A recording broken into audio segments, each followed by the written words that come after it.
فأعوذ بالله السميع العليم من الشيطان الرجيم من همزه ونفخه ونفثه بسم الله الرحمن الرحيم إن الذين يكتمون ما أنزلنا من البينات والهدى من بعد ما بيناه للناس في الكتاب أولئك يلعنهم الله ويلعنهم اللاعنون سبحانك لا علم لنا إلا ما علمتنا إنك أنت العليم الحكيم رب اشرح لي صدري ويسر لي أمري واحلل عقدة من لساني يفقهوا قولي واحلل عقدة من لساني يفقهوا قولي۔ عزیز ساتھیو، ہر مکلف پر علم کا حاصل کرنا فرض ہے، اتنا علم جسے وہ اپنی پروردگار کی عبادت کو اس کی مرضی کے مطابق انجام دے سکے۔ یہ تو پہلی چیز ہے، یعنی ہر انسان جو صاحب تکلیف کا معنی جو ہمارے ہاں تکلیف ہے وہ نہیں، تکلیف کا معنی یہ ہے کہ وہ اسے احکام شرعی کا پابند بنایا گیا ہے، وہ ہے عاقل بالغ اس طریقے سے، تو اس کے اوپر اتنا علم حاصل کرنا واجب اور ضروری ہے کہ وہ اللہ تبارک و تعالیٰ کی عبادت اللہ کی مرضی کے مطابق انجام دے سکے۔ پھر دوسری چیز، اب اگر اسے یا کسی فرد کو کوئی شرعی اور دینی مسئلہ معلوم نہیں ہے تو اس کے اوپر واجب ہے کہ وہ کسی جاننے والے سے پوچھے۔ اور تیسری چیز یہ ہے کہ جاننے والا اگر وہ یہ دیکھے کہ کوئی شخص ہم سے یہ چیز پوچھ رہا ہے یا دیکھے کہ وہ کوئی عمل غلط طریقے پر کر رہا ہے تو اس کا یہ فریضہ ہے کہ کتاب اللہ اور سنت رسول کی روشنی میں اس کی رہنمائی کرے۔ لیکن اگر اس فریضے میں کوئی کوتاہی کرتا ہے تو اللہ تبارک و تعالیٰ کے نزدیک سخت وعید کا مستحق ہے۔ قرآن مجید میں اور نبی صلی اللہ علیہ وسلم کی احادیث میں ایسے شخص کے بارے میں سخت وعید وارد ہے۔ مثال کے طور پر سورہ بقرہ میں اللہ تعالیٰ فرماتا ہے ان الذین یکتمون ما انزلنا من البینات والہدی من بعد ما بیناہ للناس فی الکتاب، بعد اس کے کہ ہم نے کتاب میں ہدایت اور دلائل کو واضح کر دیا ہے۔ اب جو کچھ ہم نے واضح کیا ہے، جو کوئی شخص سے چھپا رہا ہے اس کو بتاتا نہیں ہے لوگوں کو، تو اولئک یلعنہم اللہ، تو یہ وہ لوگ ہیں جن کے اوپر اللہ تعالیٰ لعنت بھیجتا ہے، اور اللہ ہی نہیں،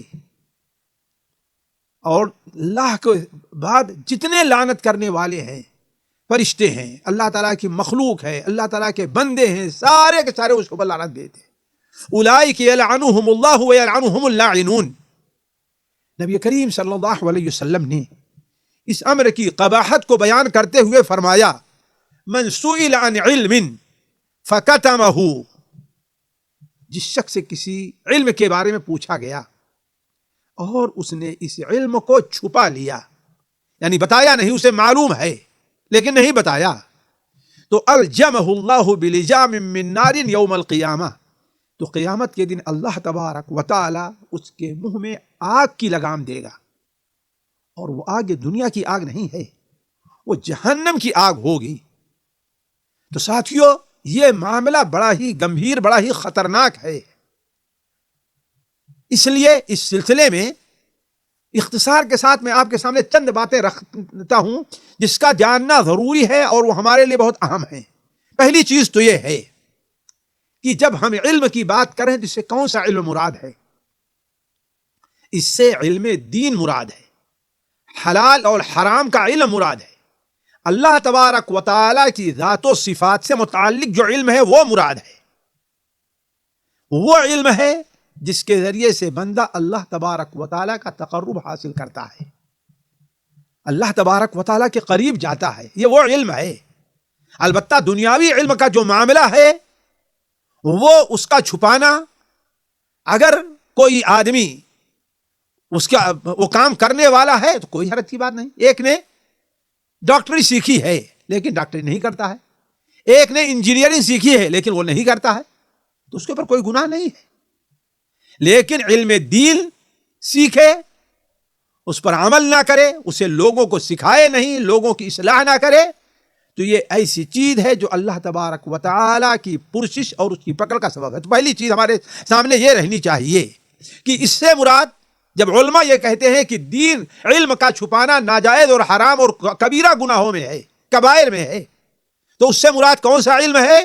یہ وہ علم ہے جو علم حلال اور حرام سے تعلق رکھتا ہے۔ دوسری چیز، اس علم سے مراد وہ علم ہے جس کا بیان کرنا واجب ہے، اس لیے کہ ہو سکتا ہے کہ ایسا علم ہو، دین ہی کا علم ہے، لیکن اس کا بیان کرنا اس کے اوپر واجب نہ ہو۔ مثال کے طور پر دو آدمی ایک سامنے، تین مولوی موجود ہیں، ایک شخص آتا ہے اور ان سے کوئی مسئلہ پوچھ رہا ہے، اب وہ انسان تینوں میں سے ایک آدمی بیان کر دے تو دوسرے تیسرے پر واجب نہیں ہے، اس کو معلوم ہو گیا۔ یا اس سے بھی اہم چیز یہ ہے کہ ایک ایسا مسئلہ پوچھ رہا ہے جو ہے مسئلہ تو حق صحیح ہے، لیکن سامنے والا اگر معلوم ہو جائے تو اس کا غلط استعمال کرے گا، اس نقطے کے اوپر غور کرنا چاہیے۔ اب مثال کے طور پر اللہ کے رسول صلی اللہ علیہ وسلم نے عرنیین کے بارے میں آپ نے کیا کیا تھا؟ انہوں نے آپ صلی اللہ علیہ وسلم کے چرواہے کے ساتھ بدسلوکی کی، اس کے ہاتھ پیر کاٹے، اس کا مثلا کیا اور جانور لے کر کے بھاگ کھڑے ہوئے، قتل بھی کیا تھا، انہوں نے دہشت گردی پھیلائی، سب کچھ تھا۔ تو اللہ کے رسول سے انہیں اسی طریقے سے بھوکے پیاسے دھوپ کے اندر ان کے ہاتھ پیر کاٹ کے ڈال دیا تھا آپ نے۔ تو یہ مسئلہ حجاج ابن یوسف نے حضرت انس بن مالک سے اس حدیث کے بارے میں پوچھا، تو حضرت انس بن مالک نے یہ حدیث بیان کر دی، تو دوسرے صحابہ ان پہ عیب لے کیا آپ نے؟ کیوں؟ اس لیے کہ یہ ظالم بنیاد بنا لے گا نیک لوگوں پر ظلم کرنے کے لیے اس حدیث کو۔ تو کہنے کا مطلب ہے کہ اس سے مراد وہ علم ہے جس کا بیان کرنا واجب ہے۔ جیسے کسی کو غلطی پر دیکھا، اس کی اصلاح کر دی، کسی نے نماز یا کسی اور چیز کا طریقہ پوچھا، اس کی اصلاح کر دی، یہ چیز ہے۔ اسی طریقے سے کوئی آدمی آپ نے دیکھا کہ وہ محتاج ہے، ہمارا پڑوسی ہے، وہ نماز سیکھنے کا، روزہ سیکھنے کا محتاج اور راغب بھی ہے، لیکن ہم اس سے اعراض کریں تو یہ چیز ہمارے لیے جائز نہیں ہوگی۔ وہ حدیث جو امام بخاری رحمہ اللہ اپنی الادب المفرد میں نقل کرتے ہیں، اس پر غور کیجئے۔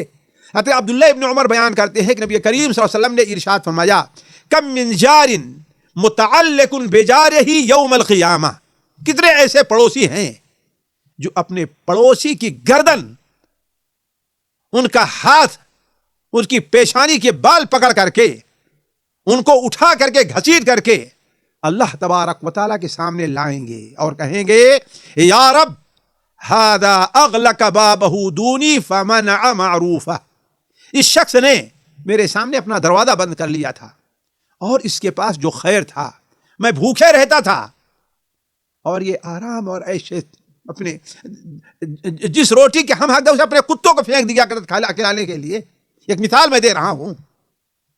تو کہنے کا مطلب جب یہ اس دنیاوی چیز کے بارے میں ہے، کھانا پینے کے بارے میں، تو علم دین کے بارے میں جو نماز نہیں جانتا، روزہ نہیں جانتا، پڑوسی ہے شرک کے اندر مبتلا، اسے بتائیں نہیں، آپ اسے بتائیں، آپ سے لڑائی کرے، اس کا الگ مسئلہ ہے، لیکن اصل بطور نصیحت کہ آپ اسے بتانا چاہیے۔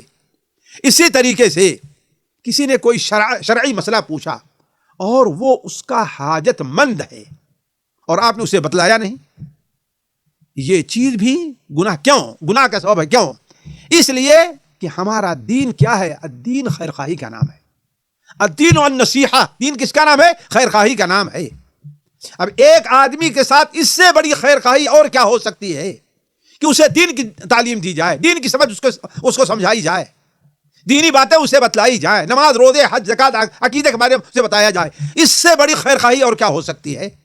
خیر خواہی صرف اسے کپڑا دے دینا، علاج کرا دینا، ہاسپٹل، یہ نہیں ہے، یہ ہے، لیکن سب سے اہم خیر خواہی کیا ہے؟ الدین والنصیحہ۔ حتیٰ کہ نبی کریم صلی اللہ علیہ وسلم، جیسے جریر بن عبداللہ کی روایت صحیح بخاری میں، کہ آپ صحابہ سے بیعت لیا کرتے اس بات پر، وَالنُّصْحِ لِكُلِّ مُسْلِمٍ۔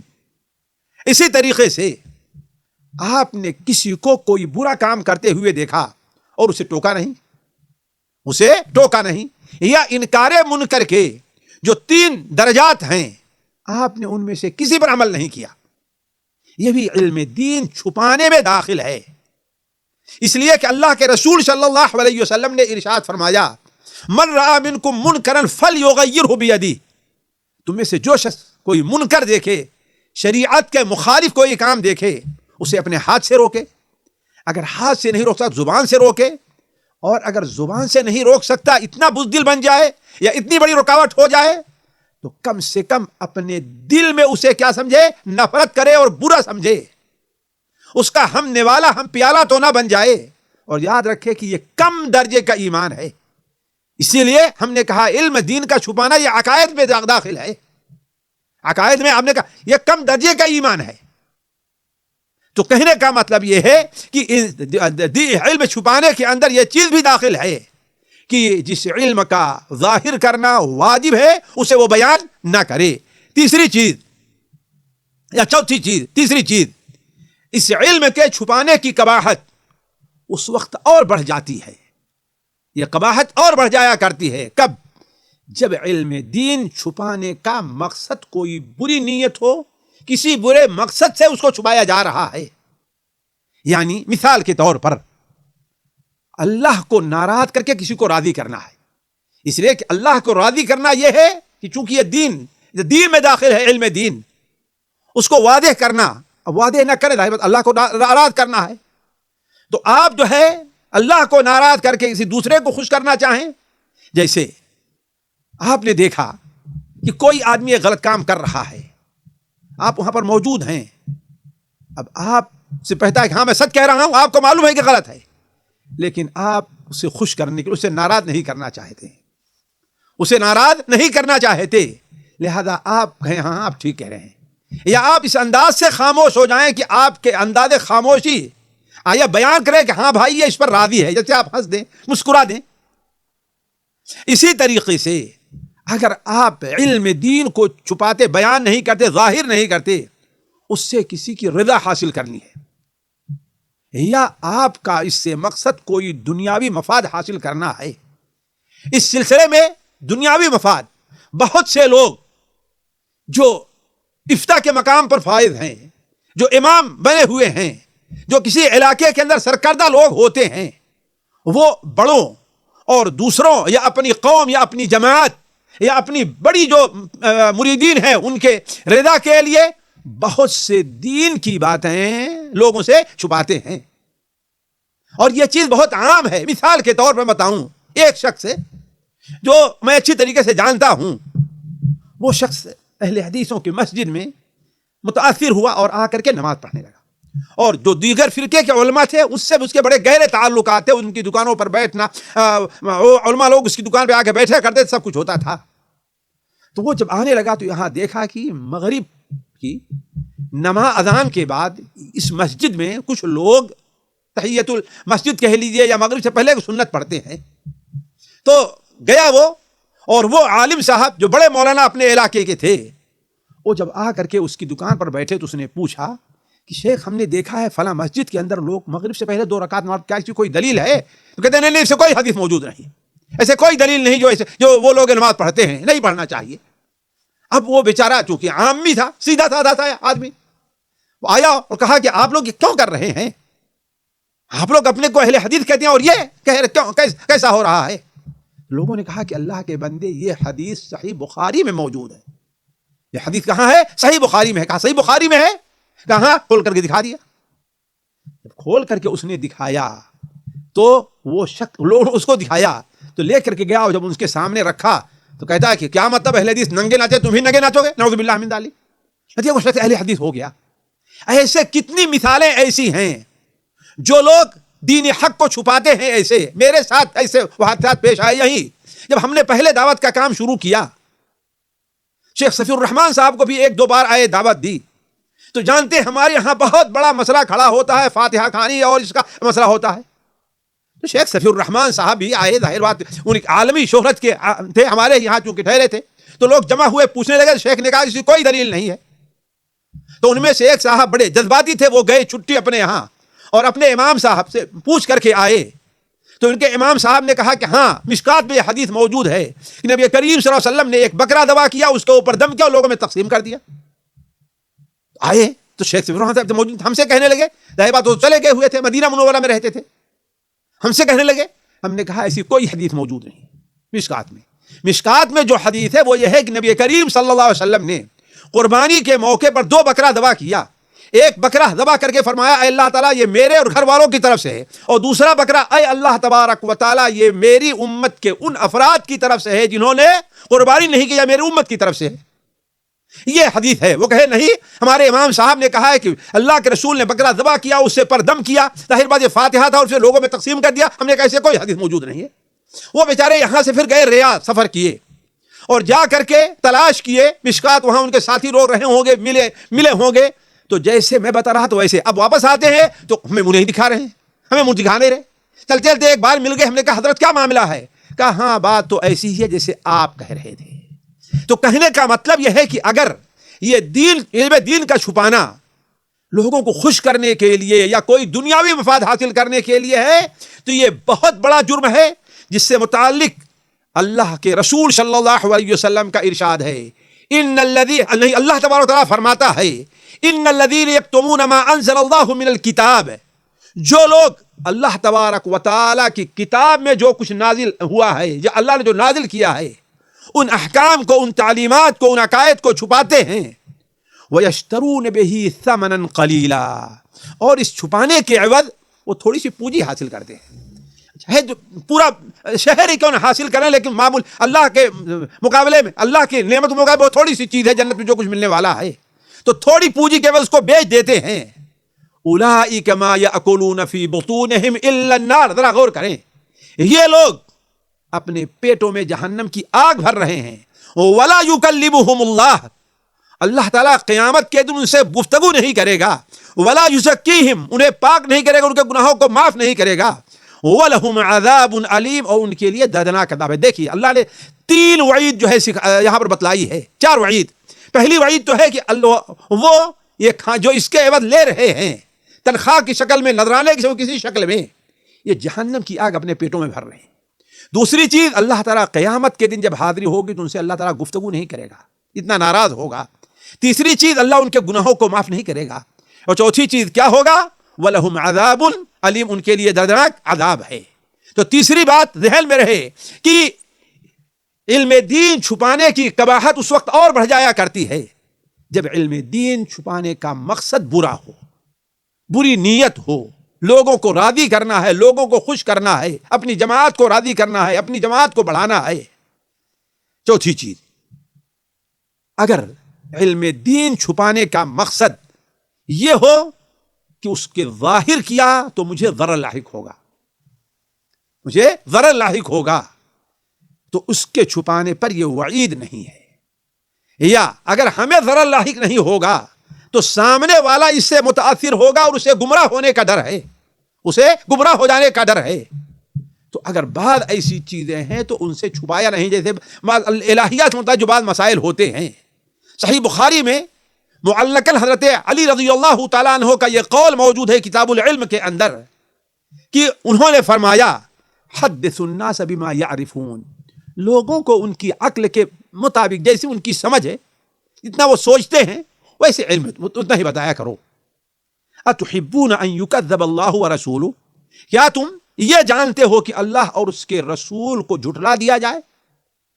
یعنی ہر آدمی کا معیار جو سوچ ہوتی ہے، جاہل ہر آدمی کے معیار سمجھ کا جو معیار ہوتا ہے وہ غیبیات پر اس کا ایمان اتنا پختہ نہیں کہ وہ اس کو قبول کر لے۔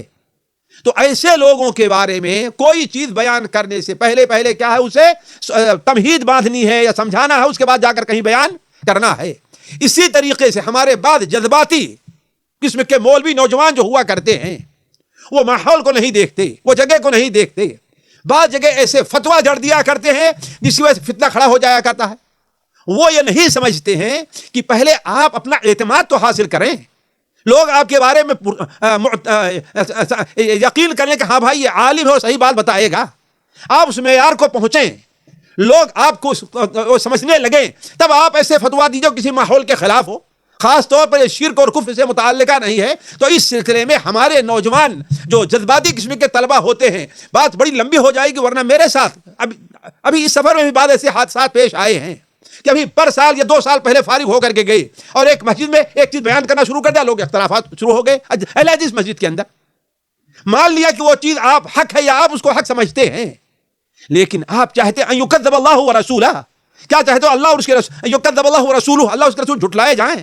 تو کہنے کا مطلب یہ ہے کہ کہیں پر اگر علم کے ظاہر کرنے کا خطرہ ہو، اللہ کے رسول صلی اللہ علیہ وسلم نے حضرت ابو ذر رضی اللہ تعالیٰ عنہ کو منع کیا تھا کہ ابھی جو کچھ ہم تمہیں تعلیم تم کو چھپاؤ، ظاہر نہ کرو، اس لیے کہ مکہ کے حالات ابھی سازگار نہیں ہیں. لیکن حضرت ابو ذر جذباتی طور پر آئے تھے، ان کے ساتھ کیا معاملہ ہوا؟ اگر حضرت ابو بکر نہ پہنچ گئے ہوتے تو شاید ان کو زندہ نہ چھوڑتے مکہ والے. تو کہنے کا مطلب یہ ہے کہ جہاں یہ خطرہ ہو کہ اس علم کے ظاہر کرنے سے خود انسان کو ضرر لاحق ہوگا، معاشرے کو ضرر لاحق ہوگا یا سامنے والے کو ضرر لاحق ہوگا، تو کہنے کا مطلب یہ ہے کہ وہاں پر علم کو چھپانے پر کوئی گناہ نہیں ہے. اسی طریقے سے اگر یہ ہمیں اندازہ ہو جائے کہ پوچھنے والے کا مقصد صرف اندازہ لگانا ہے، حجت اور بحث کرنا ہے، وہ اس علم کا محتاج نہیں ہے، تو اسے چھپانا یا بتلانا یا نہ بتلانا اس حکم میں داخل نہیں ہوگا. آج ہمارے یہاں ایک نوجوانوں کا ایک طبقہ ایسا ہو گیا ہے جو ایک ہی مسئلہ 10 عالم سے پوچھے گا، 10 عالم سے پوچھے گا، اور وہ یہ چاہے گا کہ آپ اس کے مطابق فتویٰ دیں. جیسا کہ ایک بار میں بامبے میں تھا تو ایک صاحب نے بھینس کی قربانی سے متعلق سوال کر لیا. اب یہ چاہتے ہیں کہ بھینس کی قربانی سے متعلق جو ان کا نظریہ ہے میں ویسے بتلاؤں.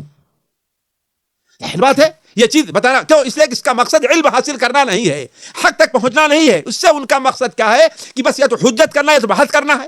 اسی لیے جب ہم نے ان کے سامنے ایک بات رکھی کہ یہ بات تمام لغت کی کتاب والوں نے اپنے اندر اپنی کتاب میں اس بات لکھی ہے، اس کا یہ معنی ہے، تو حضرت کیا کہتے ہیں؟ کیا لغت والے غلطی نہیں کر سکتے؟ نعوذ باللہ من ذالک. ہم نے کہا شرم آنا چاہیے جس منہ سے تم یہ بات کہہ رہے ہو.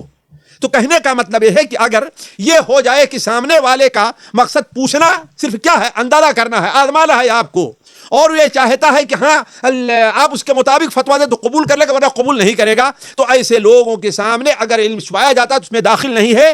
یہ اس حدیث آیت سے علماء نے استدلال کیا ہے جو سورہ مائدہ کے اندر یہود سے متعلق ہے کہ اللہ تعالیٰ فرماتا ہے سماعون للکذب اکالون للسحت فإن جاؤوک فاحکم بینہم او اعرض عنہم. یہ اللہ تعالیٰ اپنے نبی کو حکم دے رہا ہے، یہ کان لگا کر کے جھوٹ سننے والے اور جی بھر بھر کر حرام کے کھانے والے ہیں، اگر یہ آپ کے پاس آئیں تو آپ کو اختیار ہے، آپ چاہے ان کے درمیان فیصلہ کریں یا فیصلہ نہ کریں. کیوں؟ اس لیے کہ ان کا مقصد حقیقت تک پہنچنا نہیں بلکہ اس کو تنگ کرنا تھا. تو کہنے کا مطلب ہے کہ یہ صورتحال ہوگی تو علم کا چھپانا کیا ہے، وہ حرام نہیں ہوگا. یہیں سے بعد ان لوگوں کی جہالت کا پتہ چلتا ہے جو صرف اردو پڑھ کر کے انگلش پڑھ کر کے عالم بنے ہیں اور فتویٰ دینے بیٹھ گئے ہیں، اور بعد ایسی چیزیں علماء نے مصلحت کے تحت عوام کے سامنے نہیں رکھا. جیسے صحابہ کے باہمی اختلافات وغیرہ ہیں، حضرت معاویہ رضی اللہ عنہ، حضرت علی کے اختلاف وغیرہ ہیں، تو وہ کیا کہتے ہیں؟ علماء نے تمہارے ساتھ خیانت کی ہے، نعوذ باللہ من ذالک. یہ جاہلوں کا فتویٰ ہے، کسی عالم کا فتویٰ نہیں ہے. علماء بہت سی چیزوں کو لوگوں کے سامنے چھپاتے نہیں ہیں، کتابیں موجود ہے، سب کچھ ہے، لیکن لوگوں کے سامنے اس لیے نہیں رکھتے ہیں کہ سامنے والے کی عقل اور سمجھ اتنی نہیں ہے کہ اس کا استیعاب کر سکے. اسی طریقے سے ساتھیو آج دوسرا جو کبیرہ ہے وہ نہایت ہی خطرناک ہے، اور کیا ہے؟ کسی مسلمان کو کافر کہنا. دیکھیے، کسی کو کافر قرار دینا یہ اللہ تبارک و تعالیٰ اور اس کے رسول کا حق ہے. جسے وہ کافر قرار دیں وہ کافر ہے، اور جسے مومن ہونے کا سرٹیفکیٹ دے وہ مومن ہے. لہذا کسی بڑے سے بڑے گناہ کے ارتکاب پر یا جہل کی بنیاد پر کسی سے خطا کے طور پر بھول سے کفر اور شرک سرزد ہو جائے تو وہ شخص محض اس کفر اور شرک کے سرزد ہونے سے کافر نہیں ہو جاتا، اور نہ ہی شرک اور کفر کے اس شرک اور ارتکاب سے وہ شخص مشرک ہو جاتا ہے. اسی لیے علماء ہمیشہ یہ بات کرتے آئے ہیں کہ حکم مطلق اور حکم معین میں فرق ہے. کسی خاص شخص کے اوپر حکم لگانا اور کسی عام کوئی حکم لگانا، یہ دونوں کے اندر فرق ہے. بلکہ قرآن اور سنت میں، حدیث میں کسی شخص کو اگر کافر قرار دیا جائے تو یہ عام لوگوں کا، عام اہل علم کا یہ کام نہیں ہے، بلکہ یہ معتبر علماء جو دین کی قرآن اور حدیث کی صحیح سمجھ رکھتے ہیں یہ ان کا کام ہے کسی کے بارے میں یہ حکم لگائیں. کیوں؟ اس لیے کسی کے بارے میں کافر ہونے اور مرتد ہونے کا حکم لگانے کا معنی یہ ہے کہ بہت سے مسائل کھڑے ہو جائیں گے.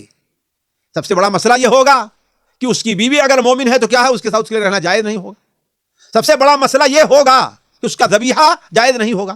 سب سے بڑا مسئلہ یہ ہوگا کہ اگر اس کا انتقال ہوگا تو مسلمانوں کے بچہ دفن نہیں کیا جائے گا, اس کی نماز جنازہ نہیں پڑھی جائے گی. یعنی بہت سی چیزیں ہیں جن کا تعلق حتیٰ کہ اس کی میراث اس کے بیٹوں کو نہیں ملے گی اگر یہ صورتحال ہے. تو اس لیے یہ معاملہ بڑا خطرناک ہے. اسی لیے اللہ کے رسول صلی اللہ علیہ وسلم نے بڑے واضح طور پر آپ نے بیان فرمایا ہے. ایک حدیث میں نبی کریم صلی اللہ علیہ وسلم نے ارشاد فرمایا جو صحیح بخاری اور صحیح مسلم میں حضرت عبداللہ ابن عمر سے ہے کہ ایما امرئ قال لأخیہ یا کافر, جو شخص بھی اپنے بھائی کو کہتا اے کافر, فقد باء بها احدہما, تو واقعتاً اگر ایسا وہ شخص نہیں ہے یا اس سے پہلے یہ تو دو باتوں میں سے دونوں میں سے کسی ایک طرف یہ کفر کا معاملہ لوٹے گا. ایک تو کافر ہو جائے گا, دوسرا کسی کو کافر قرار دینے کے گناہ کا مستحق ہوگا. وہ اس طریقے سے کہ اگر واقعتاً وہ شخص کافر ہے جیسا کہ اس نے کہا تو ٹھیک درست, کوئی حرج نہیں, کافر کو کافر کہنا چاہیے, واجب ہے ہمارے کافر کو ہم کافر کہیں. لیکن اگر وہ ایسا نہیں ہے تو یہ کفر کرنے والے پر لوٹ کے یعنی اس کا گناہ جو ہے کیا ہوگا یعنی کفر کا حکم اس کے اوپر لگے گا. ایک اور حدیث جو حضرت ابو ذر رضی اللہ تعالی عنہ سے صحیح بخاری اور صحیح مسلم ہی کے اندر موجود ہے کہ نبی کریم صلی اللہ علیہ وسلم نے ارشاد فرمایا من دعا رجلا بالکفر او قال عدو اللہ, جو شخص کسی آدمی کو کفر کر کے پکارتا ہے کہ وہ کافر, یہ ایک چیز خواہ بطور عقیدے کے نہیں, انسان بطور اسے جیسے کہ گالی دینے کے عیب لگانے کے کہتا ہے اور کہے کہ اے اللہ کے دشمن, اور وہ ایسا نہیں ہے, تو آپ صلی اللہ علیہ وسلم نے ارشاد فرمایا یہ بات اسی طرف لوٹ کر کے جائے گی. ایک تیسری حدیث ساتھیوں جو اس سے بھی قبیح ہے, اور وہ حدیث بلکہ کبھی کیا ہے اس کی وعید اس سے بھی زیادہ قبیح ہے, وہ حدیث بھی صحیح بخاری اور صحیح مسلم ہی کے اندر ہے کہ نبی کریم صلی اللہ علیہ وسلم نے ارشاد فرمایا وَلَعْنُ الْمُؤْمِنِ كَقَتْلِهِ, کسی مومن پر لعن تان کرنا, ملعون قرار دینا, اسے اللہ کی رحمت سے دور کر دینا, وہ جہنمی قرار دینا, یہ کیا ہے قتل ہی, گویا اسے یعنی قتل کر دیں. کتنا بڑا گناہ ہے. اور ایک مومن کا قتل کا گناہ شاید اس کی جو وعید وارد ہے وہ شرک باللہ کے علاوہ شاید کسی اور چیز کی وعید وارد نہ ہو. حتیٰ کہ بعض علماء نے تو یہاں تک کہا ہے کہ مومن کو اگر کوئی آدمی قتل کرتا ہے اور اس کے قتل پر خوش ہوئے ناحق کرتا ہے تو اس کی توبہ اللہ تعالیٰ قبول نہیں کرتا, نعوذ باللہ من ذلک. لیکن حقیقی یہ ہے راجح اہل سنت و جماعت کہ توبہ قبول ہے اس کی. تو لعن المؤمن كقتلہ ومن رمى مؤمنا بكفر, اور جس نے کسی مومن پر کفر کی تہمت لگا دی یعنی اس نے کفر کیا وہ کافر ہے تو فہو كقتلہ, یہ بھی کس کے ہے اس کے قتل کے برابر ہے. ان تینوں حدیثوں سے اس امر کی خطرناکی کا اندازہ لگایا سکتا ہے. موضوع کو طول نہ دیتے ہوئے میں آپ کے سامنے دیکھیے تکفیر کسی کو کافر قرار دینے سے متعلق اہل سنت و جماعت کے عقیدے کا جو خلاصہ ہے میں آپ کے سامنے رکھتا ہوں. پہلی چیز یہ ہے کسی بھی مسلمان پر ناحق کفر و فسق یا بدعت کا فتویٰ لگانا حرام اور گناہ کبیرہ ہے. جیسا کہ امام عبد البر نے اس پر اجماع نقل کیا ہے, بلکہ امام تیمیہ رحمہ اللہ لکھتے ہیں کسی متعین مومن کو بطور گالی کے کافر کہنا اور اس کے قتل کے برابر گناہ اللہ تعالیٰ کے رسول قرار دے رہے ہیں, تو کسی مومن کو اگر واقعتاً کافر قرار دیا تو اس کا کتنا بڑا گناہ ہوگا. دوسری بات, اہل سنت و جماعت کے نزدیک کسی گناہ کے مرتکب کا کفر کا وقت اس وقت تک نہیں لگے گا جب تک کہ اس کے اوپر حجت قائم نہ کر دی جائے اور اس کے پاس جو شبہات ہیں ان کا ازالہ نہ کر دیا جائے. غور کریں گے, یعنی کسی کو ہم نے دیکھا کہ ہاں یہ ایک بدعت کر رہا ہے تو ہم نہیں کہیں گے بدعتی ہے. کسی کے بارے میں دیکھا کفر کا کام شرک کام کر رہا ہے ہم نہیں کہیں گے مشرک ہے. کیوں؟ اس لیے کہ ہو سکتا ہے, اس لیے کہ علماء نے, بلکہ اس سے پہلے رک کر کے یہاں میں آپ کے سامنے ایک بات کہہ دوں کہ دیکھیے علماء کہتے ہیں کہ کسی پر کفر لگنے کے جو شرائط ہیں ان میں سے 5 یا 6 بڑے اہم ہیں. پہلا یہ ہے کہ جس سے کفر یا کفریہ عمل صادر ہو رہا ہے وہ عاقل ہو, اگر مجنون ہے پاگل ہے تو اس پر کوئی گرفت نہیں ہے. دوسری چیز کیا ہے, وہ انسان بالغ ہو, اگر نابالغ ہے تو اس کے اوپر کافر ہونے کا اس لیے کہ وہ مکلف نہیں ہے. اور جیسا کہ آپ جانتے ہیں کہ سنن ابو داؤد وغیرہ میں حضرت علی بن ابی طالب رضی اللہ عنہ کی روایت ہے، حضرت عائشہ رضی اللہ عنہ کی روایت بھی ہے کہ 3 قسم کے لوگ ہیں جن سے قلم اٹھا لیا گیا ہے: سونے والا یہاں تک کہ ہو جائے مجنون، یہاں تک کہ اس کو عقل آ جائے، اور بچہ یہاں تک کہ وہ اسی طریقے سے اس کے پاس علم ہو، یعنی اگر وہ جاہل ہے، جہالت کی بنیاد پر کوئی کام کر رہا ہے تو اس کے اوپر بھی کافر ہونے کا حکم نہیں لگایا جائے گا، اسے سمجھایا جائے گا کہ ہاں بھائی یہ عمل کیا ہے۔ بہت سے لوگ ہیں آج آپ جانتے ہیں کہ بعض کفریہ کام اسے شریعت سمجھ کر کے کر رہے ہیں، بہت سے ایسے کام ہوتے ہیں۔ اسی طریقے سے تیسری شرط یہ ہے کہ اس نے وہ کام ارادتاً اور قصداً کیا، اسے مجبور نہ کیا گیا ہو۔ اس لیے کہ جانتے ہیں اگر کسی کو عمل کفر پر یا قول کفر پر مجبور کر دیا جائے تو اس پر کوئی گناہ نہیں ہے، الا من اکرہ وقلبہ مطمئن بالایمان۔ تیسری چیز یہ ہے کہ اس عمل میں وہ انسان اس کا مقصد کیا ہو، ارادہ اور قصدن کیا ہو، یعنی اسے یہ غلطی سے وہ کام نہ ہو گیا ہو۔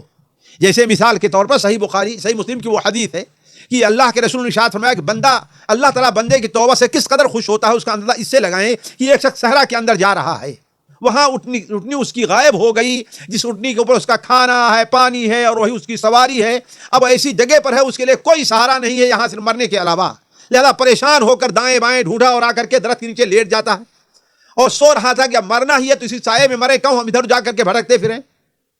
سویا پھر نیند کھلتی ہے کیا دیکھتا ہے کہ اس کی اونٹنی اس کے سرانے کھڑی ہوئی ہے، تو وہ خوشی سے جذبات میں آتا ہے اور کیا کہتا ہے، اللہم انت عبدی وانا ربک، بجائے اسے کہ اے اللہ تعالیٰ میں تیرا بندہ ہوں، تو میرا رب ہے اور تیرے ربوبیت کا کرشمہ ہے کہ میری اونٹنی مل گئی ہے۔ وہ کیا کہہ بیٹھا، اے اللہ تعالیٰ تو میرا بندہ ہے۔ تو کیوں یہ کلمہ کہنے کو اس کا ارادہ نہیں تھا۔ اسی طریقے سے علماء کہتے ہیں اس کے بارے میں کوئی شبہ نہ ہو یا تعویل کی بنیاد پر وہ کوئی کام نہ کیا ہو۔ ساتھیوں، بڑی معذرت کے ساتھ میں موضوع کو طول نہیں دینا چاہتا، ورنہ یہ چیز آج ہمارے نوجوانوں کے اندر اس قدر سرایت کر گئی ہے بعض جذباتی لوگوں کی تقریروں سے۔ علامہ الحفیظ، ابھی پچھلے دنوں میری تو روح کانپ گئی اللہ کی قسم کہ ایک شخص مجھے ٹیلی فون کرتا اور میسج کرتا ہے کہ علامہ البانی رحمہ اللہ کو فلاں نے کہا کہ وہ جہمی ہے۔ وہ ایمان کا میں موضوع نہیں چھیڑنا چاہتا، اس سے متعلق یہاں کے بعد مشائخ سے ان کا کچھ اختلاف ہوا ہے، تو شبہ ہوا کہ علامہ البانی نے جہمیہ کا جو یعنی ایک قسم کا جو ہوتا ہے وہ مسلک اختیار کر لیا، وہ تفصیل طلب موضوع میں طرف نہیں جانا چاہتا، تو کسی نے کہہ دیا جہمی ہے۔ اور پھر وہ کہتے ہیں جب علامہ البانی جہمی ٹھہرے تو جہمیہ کے بارے میں فلاں عالم نے نقل کیا ہے کہ فلاں کا متفقہ فتویٰ ہے کہ جہمی کافر ہے۔ نعوذ باللہ من ذالک، علامہ البانی کافر ہو گئے، یہ ہم سے کہلوانا چاہتے تھے۔ ایسے بہت سے نوجوان گمراہ ہمارے اور آپ کے درمیان پائے جا رہے ہیں۔ نعوذ، اگر مان لیا جائے تو علامہ البانی کی ایک تعویل ہے، اس تعویل ان کو جو ہے جن سے اللہ تبارک و تعالی نے جن کے علم سے اس وقت کوئی فرقے والا ان کا نام لے یا نہ لے، ان کا دشمن بھی اس وقت ان کے علم سے مستغنی نہیں ہے، اللہ نے انہیں وہ مقام دیا ہے۔ کبار علماء شیخ ابن باز جیسے لوگ انہیں نماز پڑھانے کے لیے آگے کھڑا کیا کرتے تھے، اور علامہ البانی ان کی مثال اس لیے دے رہا ہوں کہ ہم اور آپ کس جگہ کس قید کے مولی ہیں، ہمارے بارے میں لوگ کیا سمجھیں گے۔ تو کہنے کا مطلب یہ ہے کہ اس بارے میں کوئی شبہ یا اس کی تعویل کی بنیاد پر نہ ہو تو اسے تبلیغ قیام حجت اس کے اوپر ہونی چاہیے۔ اور جہالت ہی کی ایک چیز میں 7ویں کا اضافہ کرتا ہوں جس کا ذکر اپنے بعد مقالات میں یا فتاوی میں شیخ صالح الفوزان نے کیا ہے کہ وہ کام وہ تقلید کے طور پر نہ کر رہا ہو۔ اگر وہ کام وہ تقلید کے طور پر کر رہا ہے تو اس کے اوپر بھی کفر کا حکم نہیں لگے گا۔ تو ساتھیوں، کہنے کا مطلب ہم نے اس موضوع کو اختصار کے ساتھ پیش کیا، حالانکہ اس میں اور چیزیں بھی جو جس کی ضرورت ہے، لیکن صرف واضح یہ کرنا ہے کہ کسی کے اوپر خاص طور پر عام لوگ، جذباتی نوجوان، چھوٹے طالب علم، ہم جیسے لوگ جن کو جو ہے اللہ تعالیٰ نے اللہ دین میں وہ بسیں جو کبار علماء کو دی ہے، ایسے لوگ کسی کے اوپر حکم لگا دیں کہ وہ کافر ہے، وہ بدعتی ہے، وہ فلاں ہے اس کے اوپر، یہ چیز ہمارے اور آپ کے لیے جائز نہیں بلکہ بڑا خطرناک ہے۔ اللہ تبارک و تعالیٰ ہماری اور آپ کی زبان کی حفاظت فرمائے کہ ہم اور آپ کسی کے اوپر اسی طریقے سے کفر اور فسق کا فتویٰ لگاتے پھریں۔ آخر میں علامہ البانی رحمہ اللہ کے ایک جملہ میں آپ کے سامنے نقل کرنا چاہتا ہوں۔ جب یہ موضوع علامہ البانی کے سامنے رکھا گیا تو علامہ البانی رحمہ اللہ نے کہا، لیس کل من صدر الکفر منہ وقع الکفر علیہ ولیس کل من صدرت البدعۃ منہ وقعت البدعۃ علیہ۔ یہ ایسا نہیں ہے کہ جس سے کفر صادر ہو تو کفر کا حکم بھی اس کے اوپر لگ جائے، ایسا نہیں ہے کہ جس سے کوئی بدعت صادر ہو تو بدعت کا حکم بھی اس کے اوپر لگ جائے. اس نقطے کو اور اس اصول کو ہمارے نوجوانوں کو اپنے سامنے رکھنا چاہیے. اللہ تعالیٰ سے دعا ہے کہ اللہ تبارک و تعالیٰ ہمیں اور آپ کو دین کی صحیح سمجھ عطا فرمائے. والسلام علیکم ورحمۃ اللہ وبرکاتہ. سامعین کرام، ہمارے علمی اور عوامی دروس اور سوال و جواب کی مجلسوں سے آپ خود بھی مستفید ہوں اور اپنے دوست و احباب کے ساتھ بھی شیئر کریں. عین ممکن ہے کہ آپ کے شیئر سے کسی کی اصلاح اور آپ کے لیے صدقہ جاریہ بن جائے. واٹس ایپ پر اسلامک میسج حاصل کرنے کے لیے نمبر نوٹ فرمائیں: یعقوب عزیز 009665089590707. واٹس ایپ سوال جواب گروپ میں ایڈ ہونے کے لیے نمبر نوٹ فرمائیں: عبدالسلام عمری 009665026272622. نمبر بھیجتے ہوئے نام اور پتہ ضرور لکھیں. اسی طرح ہمارے یوٹیوب چینل اسلامی دعویٰ کو ضرور سبسکرائب کریں تاکہ ہماری ہر نئی اور اہم ویڈیو کی اطلاع آپ کو فوری حاصل ہو جائے. تمام دروس، مقالات اور سوال و جواب سیریز کے لیے ہماری مشہور ویب سائٹ www.islamidawah.com کا مشاہدہ کرتے رہیں. السلام علیکم ورحمۃ اللہ وبرکاتہ.